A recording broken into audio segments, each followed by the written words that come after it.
Hello, I'm Pat McCarry and we are live in the Joe headquarters. And I am Jason Hennessy and welcome to the RugbyJOE Six Nations Corner. Right, Jason, here we are. We're into round 3 of the Six Nations and only one team left who can win the Grand Slam. And who's that team, Pat? Well, listen, I don't want to gloat, and I'm not gloating yet, but I'm close to gloating.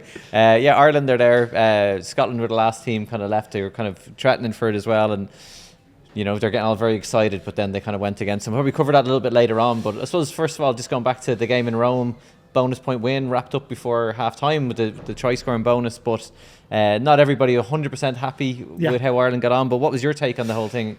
I mean, look, first of all, I would say credit where credit is due. I thought Italy, they're much improved. I think we've seen that, like we're into round 3 now. I mean, they nearly beat France in the opening round. They pushed England all the way in the second round, and they hung in with us for a long time. I know there was an intercept try there just before half time, and a lot of players missing, a lot of guys kind of playing out of position. I think certainly Bundyaki at 13 defensively, a lot of question points there, but at the same time he's not at 13. Robbie Henshaw's out, Gary Ringrose is out, so he's kind of shafted in there, maybe kind of a sense. But look at the game. Yeah, look, I mean, there was some standout performers. Craig Casey played well, coming in for his first start in Six Nations. First Six Nations start, Ross Byrne's first start in Six Nations. Ross Byrne, I thought, played really well. There's another guy who's stepping up. I noticed that Joey was actually his water boy for that game. Yeah, so what a strange kind of like, slide indoors kind of moment. Yeah. But, I mean, what do you make of it? I mean, I honestly, it's a bonus point win against Italy in Rome. Yeah. Grand Slam still on the table. We can't complain. The only thing, weirdly enough, only as you were talking about it there, like it was the Ringrose news came out a day beforehand as well. Like, and Ireland now have done stuff with like the likes of Kilcoyne coming onto the bench, the likes of Jemison Gibson-Park being ruled out against the Wales game. It's like now as journalists we kind of like the news kind of coming out to us earlier. You get stories out of it, you get kind of reactions, you can kind of it all does well. But then you wonder why they kind of didn't sit on that for 24 more hours, like, and just kind of unless Ringrose wasn't even fit enough to take part in the captain's run. It's strange enough that I think because it was Italy, maybe. I think it was a different. I think if it was a big game against France or against England or something, Farrell might have been a bit more cute on it, because as you know, like, we knew about that Kilcoyne news in that opening round like long before, and they even put out the team sheet to the press inside the stadium, and we're like, our information is pretty right. I'm pretty sure the sources are there are correct, but it is a strange one. But I mean, as you said, I think a great one I spotted from that ahead of that match was a tweet you had up. We're on about all the switches and changes and stuff, and disrespecting teams. And stuff. Ian Henderson, Bundyaki, Ronan Kelleher, and Jack Conan, all coming in, all Lions on the most recent Lions tour. So that shows you, like, I know we hate using that term, that strength in depth. But by God, we got strength in depth at the moment in that Irish squad. Yeah, it's unbelievable, isn't it? It's like, and that was it. It was a big chance for kind of guys that, like, you know, they're probably asking themselves, like, you know, it's amazing how things can switch in the space of 6 months. Like, all these lads, like, sometimes it's like if you fall out of the team, it's so hard to get back into the team as well. Like, and that's why the likes of maybe seen Bundyaki in his post-match press conference was almost upset with himself, and kind of like, even though he'd scored a try and assisted a try, he was kind of livid with, like, you know, he kept talking about his own discipline wasn't great and he should have been better, and that's just, I suppose that's in his mind, that he knows that I might not get back in here. Like, so very interesting. Like I suppose in terms of like guys that you were kind of looking closely at, like, because there's a lot of people pushing for Gavin Coombs to be involved. So like, then you're looking at Jack Conan and you're like, no, Jack Conan, he's the next guy up. He deserves a chance. And again, it's not like anybody played like atrociously or like anybody had a really poor game, but just, I don't know, I thought the game passed Jack Conan by anyway. Like, I'd agree with you there. I think you see, like, so you're kind of, when you're putting Jack back to 8, and I know, like, this sounds mad, because Jack started all bloody 3 tests for the Lions at 8 only recently, but you're kind of losing a lot by pushing Dowers back into 6, because as an 8, I think he's up there. I'd probably go out on a limb and say, is he the best 8 in the world at the moment on current form? Yeah, I think it's probably a fair enough comment to make. It's him and Ardy Save, isn't it? But then that's it, the whole thing. Actually, Save is probably unfair. Those two would be there. Yeah, those maybe two. Aldreet as well, look. Yeah, and then even you've seen Aldreet all of a sudden has gone from being like, you know, like, I would have been pushing his case very hard last year for World Player of the Year, but then he got pulled off. Like, Ireland, you know, came off after 55 minutes, and then the first guy sacrificed there, you know, again at the weekend after the French red card, and then Jelonch kind of goes off injured as well. Like, so it's mad how kind of like in the space of a few months, even there, like after we beat France, there was that reaction, like the BBC and the Telegraph, and I saw even somebody talking about you know, Caelan Doris is now the best in the world. So it's like poor Josh van der Fleer is only getting a couple of months to celebrate, and it's like his title has been taken off and handed off to somebody else. Like, but what about Tom O'Toole the weekend? Yeah. There's another guy who like really impressed. I mean, Beelum going off injured early. Yeah. I mean, if you turned around to us 12 months ago and said that we'd have a tight of that quality as third choice, yeah, you know, you'd be like, what? Do you know what I mean? And then there's the forgotten man, John Ryan, making his debut in Super Rugby over the weekend. For the Chiefs, who beat the Crusaders away from home. They beat them well. So there's another guy. That's a fourth. Like, to say we've now got 4 tight heads, it's absolutely sensational. It's incredible. It's something we never would have thought. And Tig now hopefully is going to be coming back in time for the Scotland game in 2 weeks' time. That's it. Yeah, it's only when you mentioned it, because we started talking about Tom O'Toole, and it's just in my head. I was like, yeah, but what if Tig isn't back? Because I'd be worried he hasn't played since the start of December. But I'd be thinking about that as well. Like, what if Tom O'Toole or what if Finley's out for a while? But then, John is a good man. Like, imagine to go down and get Super Rugby experience when you're gone. Like, I'd probably still have him ahead of the likes of Salanoa then or anything like that coming in next. I think John could be in our Rugby World Cup squad if John has a good season in Super Rugby, because he's already signed to come back to Munster after that Super Rugby season. No, that's probably unfair on like how well Beelum played against France, how well Tom O'Toole played against Italy the weekend. So, but it's good to see that we have options, because that is an area that a lot of teams, a lot of big clubs, a lot of big nations struggling. Is a good tight head. Yeah. And now we've got 3, possibly 4 of them. Yeah. Which is frightening. I know, isn't that mad?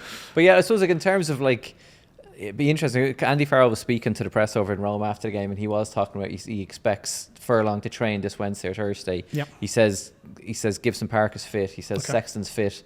So they're all coming back. Like Tyg Byrne we know is out, but like other than that, like all the big lads should be back. Henshaw's supposed to be fit as well. Like so, I suppose this Scotland game coming up, who are you expecting to come back in, and is there any kind of big really tight areas that I suppose there'd be a lot of debates about? There is. I mean, I think the big one, I suppose, Dan Sheehan come back off the bench again against Italy, and Keller is playing well. So that's a huge toss-up. Do you put Dan in, do you put Keller in?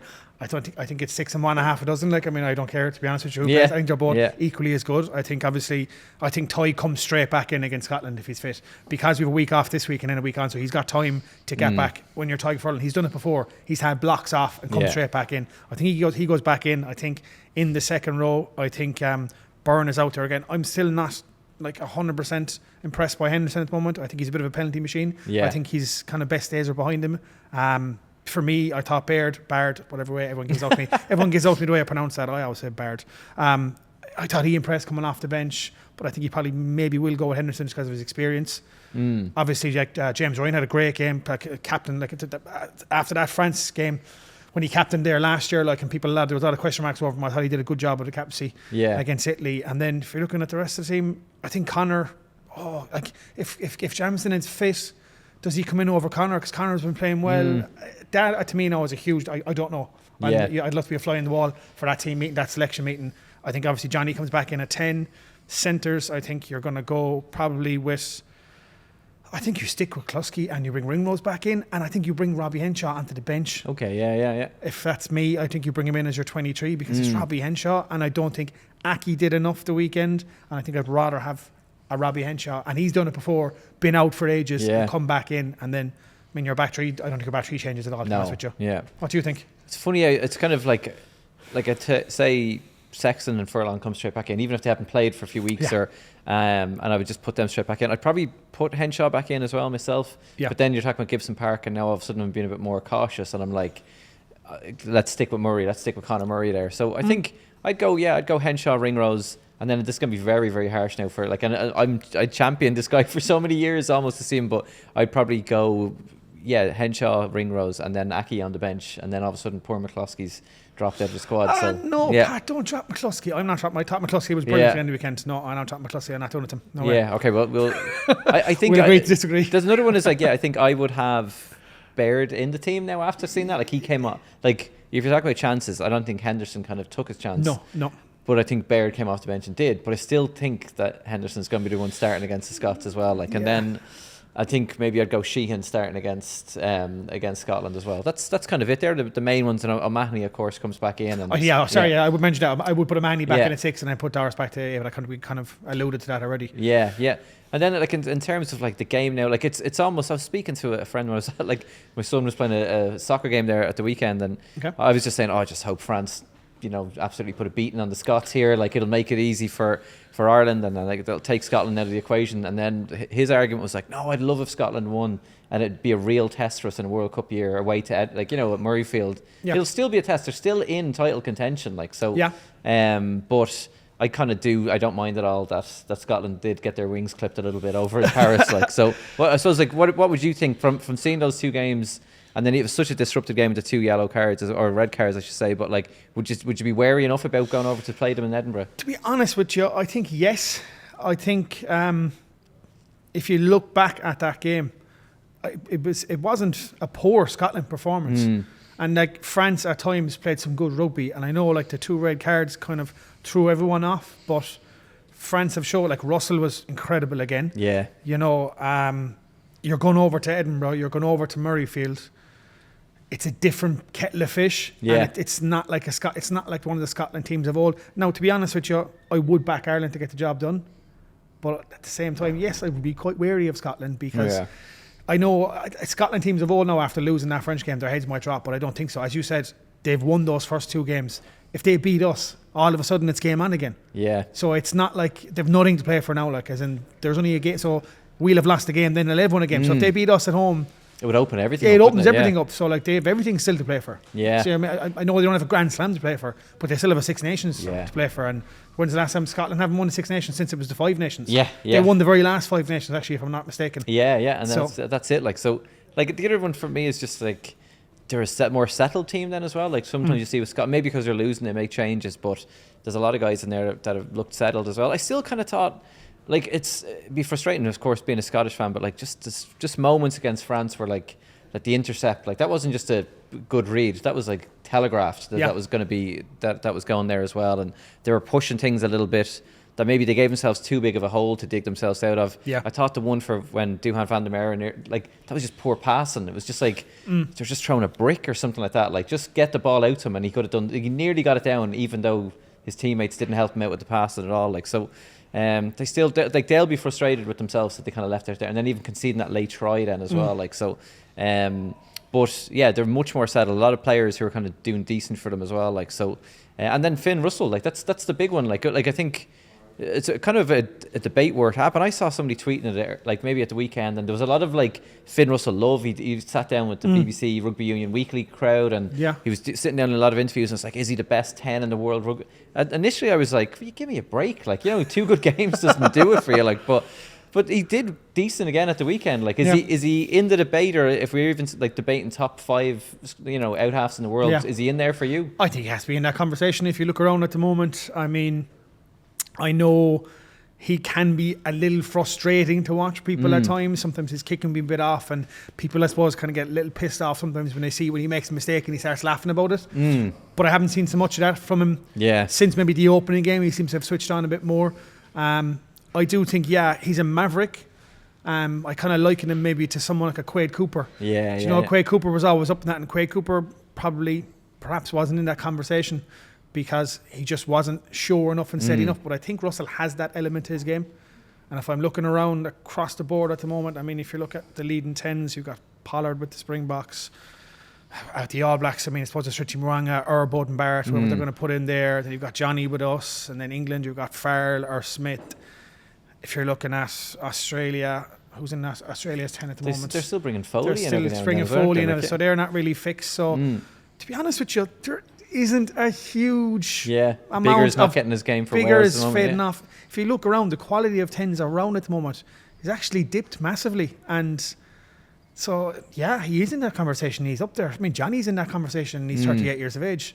Do you know what I mean? Yeah. Which just shows you like the level of out halves in World Rugby at the moment. It's probably a bit of a problem area for a lot of teams, I think. Yeah. Like, it's even there. Like, at the weekend, he wasn't bang on, but I suppose maybe we had that debate earlier in the thing when we were doing a combined 15 that we had Ntamak. I'd probably then put Ntamak up there as like best in the world at the moment, but Sexton, just those two were the top one and two. Ntamak, in fairness, played well the weekend as well, like, Like, that's I suppose some people even would say sometimes they always have the debates about the GOAT in basketball, 1A and 1B rather than 1 and 2.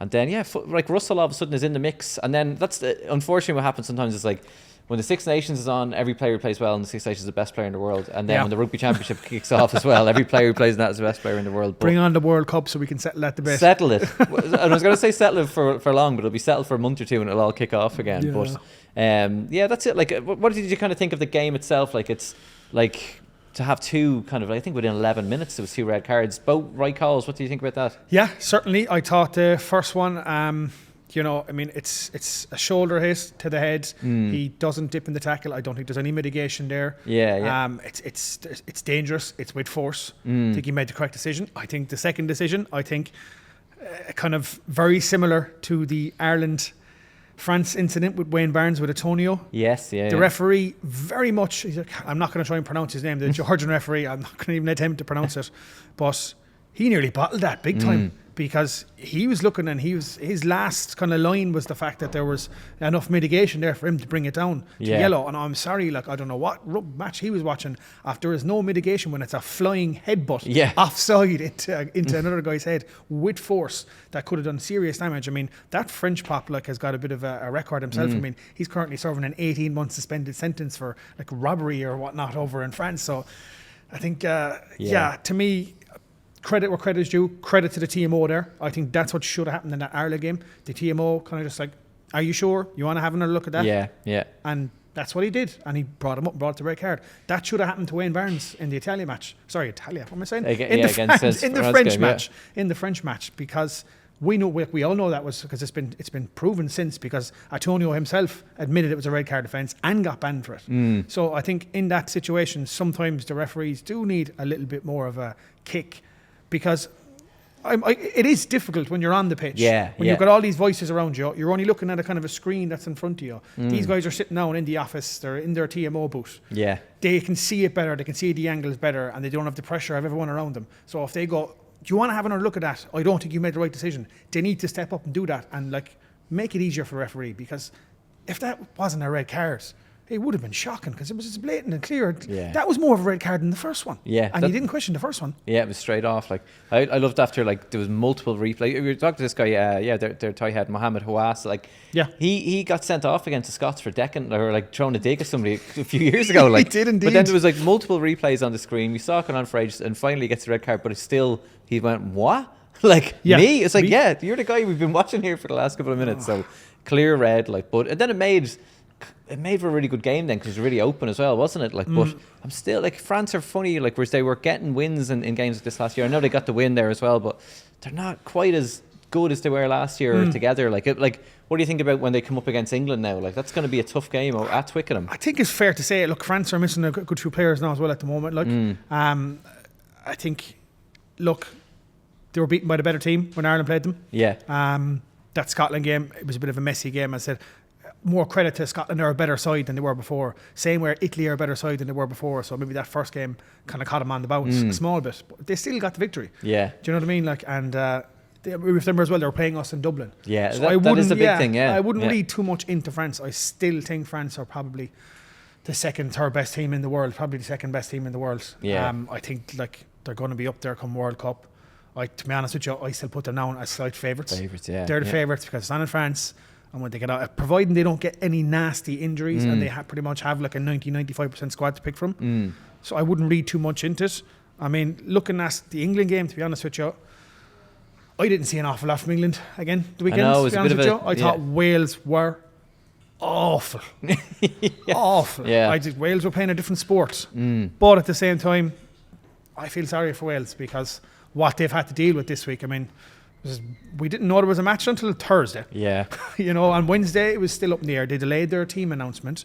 They're trying to not just only sort out a match the weekend, they're trying to sort out their livelihoods, their contracts, worried about their families at home, whether they can pay mortgages and bills and whatnot. So a lot going on in their heads and the pressure they would have been getting from the outside, because I saw who was it, Dan Leo, like, you know, who would have played for Samoa and kind of represents them. He was kind of saying, he almost was saying he would have preferred if they didn't play the game and it would have sent the real message. But you can imagine the uncles and cousins and friends all saying, like, you're going to play, aren't you? Like, it's, and you would have heard of the 11-12 million it was going to bring in. But like, what a statement would it made if they just said, we're not playing this. Like, we think it's a crock. But it looked like they got most of what they wanted anyway, didn't it? Like, but and then there's still kind of Nigel Walker, like the new head of the WRU, was kind of coming out and saying, he needs the unions have to get contract offers to these guys now in the next. Yes. I think he said by the end of the week or something like that. So, so really kind of interested to kind of see how that all goes. But yeah, like for like a guy that we've interviewed or you interviewed earlier on this year, Anthony Watson, I thought he was a difference maker. He was class at the weekend. Freddie Stewart is unbelievable. There's, you know, we do House of Rugby, and Greg O'Shea recently said that he thinks Hugo Keenan's the best fullback in the world, but Freddie Stewart's kind of up there with him, isn't he? Oh, certainly, without a doubt. I mean, Freddie Stewart, I think, like even when England had been playing bad the last couple of years, Freddie Stewart has always been their standout players. I think he's the standout fullback in the Premiership for the last probably 2-3 seasons. He's certainly, I put him in probably the top 3-4 fullbacks in the world at the moment. Like I'd have him up there alongside Jordie Barrett, Hugo Keenan. Willie LaRue, maybe something Willie like LaRue, that. Like, But no, I mean, look, I'm not trying to. I think England are improving, but like that was a very, very, very poor Welsh team. That was a Welsh team that just, as I said, we've given all the reasons why, and even without that, there is massive problems in Welsh rugby at the moment. Like we've seen that with the regions. We all kind of thought, I for one thought that when Gatlin came back in, I thought it was a clever move. It was okay, Gatlin will get him in, Gatlin will shore things up, and they'll have a good solid Six Nations, and they'll have a good solid World Cup, and then start planning long term and sorting shit out. But that hasn't seemed to work at all. I don't think Gatlin can wave his magic wand. I think perhaps maybe for Gatlin, I think someone pointed this out to me recently, as one of my own friends. If you look back on that Lions tour, I think kind of the ship has sailed for Gatlin. I think the game has kind of slightly passed him out in many ways. You know, I think kind of the same thing happened in the footy with Jose Mourinho, like where we just thought he was still Jose Mourinho, and that kind of, I think the same thing's happening to Gatland. But looking at England, an interesting moment the weekend, I think, was you were mentioning before that, was about Owen Farrell. So he came out after the game and he was defended rigorously by Steve Borthwick, and he said himself that he didn't think he had a great game because he missed a few of his kicks. And he's been slated again by everyone on Twitter and the media and blah blah blah. But like, is that a bit unfair? We do it like, I know, it's like, even there, like I would have been advocating for Marcus Smith getting in ahead of him, and Farrell even almost just being a bench option. Before they kind of went and kind of won their second game in the Six Nations. Like, so, like I think they went and beat Italy. He kind of did all right, but then he came back, and see, there's a weird one about him is that like they probably almost should have put Wales to bed, and his missed kicks got them off the hook and maybe kept them in a contest. But at the same point, I think he contributed. I think he got 4 turnovers for them in that game as well. Like, so his defense is massive for them. And like, would Marcus Smith have even got 1 turnover, like if he'd have been playing in defense as well? Like, so, and their big momentum shifts as well. Like, so, yeah, he's also doing as well, like what the coach is telling him to do. That's what I remember for years, like Conor Murray would be getting grief for box kicking. I was like, he's not doing it for the crack. Like, no, he's just following the game plan. Like. Yeah, he's doing what he's been told to do. Like, so if he's not as adventurous as he can, maybe Borthwick is like, knows his team are basic enough. Let's kind of, almost what Gatland used to do as well. Let's stick to the basics. Let's win it this way. Let's kick a bit of possession away and play territory as well, especially when you're playing in Wales.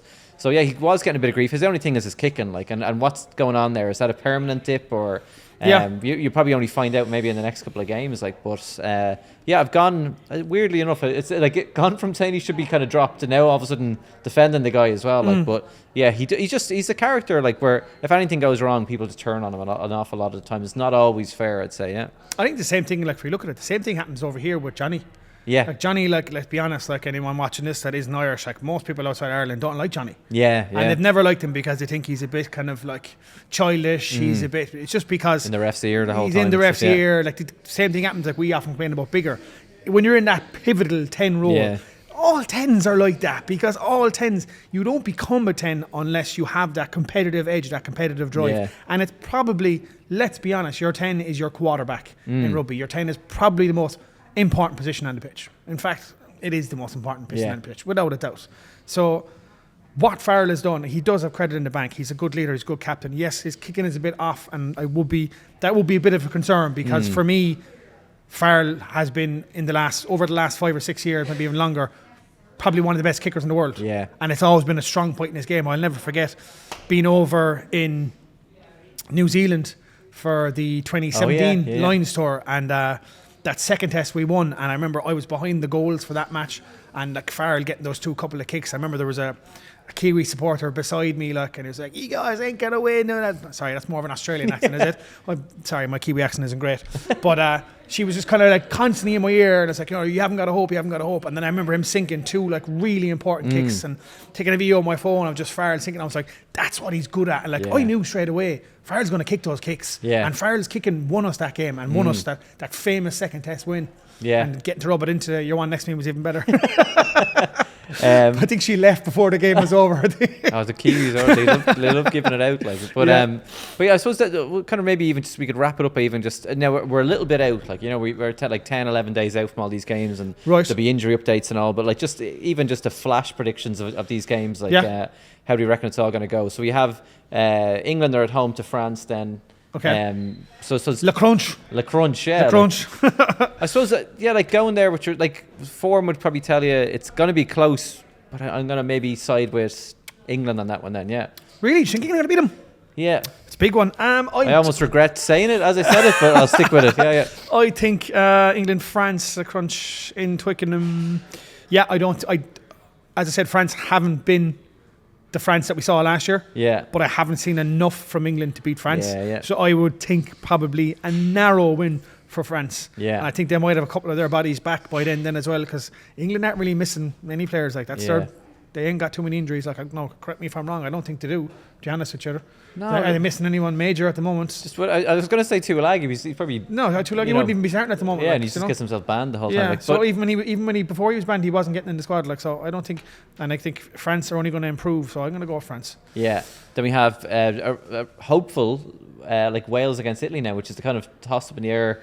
I think they're heading off to Rome as well for this. They got beaten last year. Like, I was only saying that during the week. I would 100%. Based on the way things have gone for Wales and Italy and the fact that it's on in Rome, I'm going for an Italy win. 100%. Yeah, I think 100%. So as well. I think so. I'll go for that as well. And then the final one, would just be like Ireland heading away then to Edinburgh then as well to play the Scots. What about that one?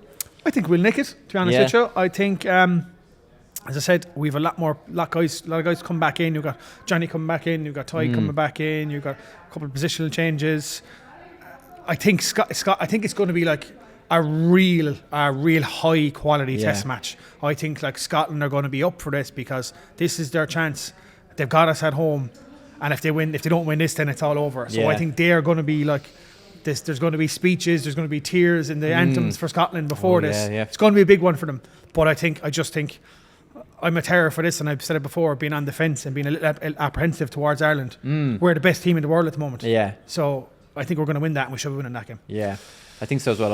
I'll go with you as well on that one. It's just kind of, I would almost say in a way, not that you wouldn't be shocked, but I'd just be really, really surprised. A lot would have to go wrong for Ireland to kind of to not front up over there as well and kind of get the win, especially if they have most of the big lads back. Like so, I think they'll all be kind of tight enough games, I'd say. So it should be a really kind of good round 4 then the Six Nations. Yeah, it's been do you know what I have to say? Like it's been a crack. I feel like I say this every year, but it's been a cracking Six Nations. Yeah, I think I don't know. I mean. To me, and maybe I'm a bit biased because I live in this side of the world, like, and I'm an Irishman, but every year it's proven time and time again, it is rugby's greatest championship. It is the greatest tournament in the world. The quality of rugby, the test matches on display every bloody year, it's phenomenal. And it's just, there's never a bad game in the Six Nations. It's good, isn't it? Yeah. That's it. I suppose for everybody else, it'll all be kind of, what I suppose being kind of Irish hat on, we'll just kind of think it's still set up for a Grand Slam, so it's still. That's the great thing about it. It takes it all the way to the final weekend as well. But if the Scots somehow can kind of get a result against Ireland as well, then it's all like, you know, there's probably 4 teams could win it. Like so, so it should be good. Yeah. So interesting, excellent. Sure, look, we'll look forward to this and catch you next time, guys.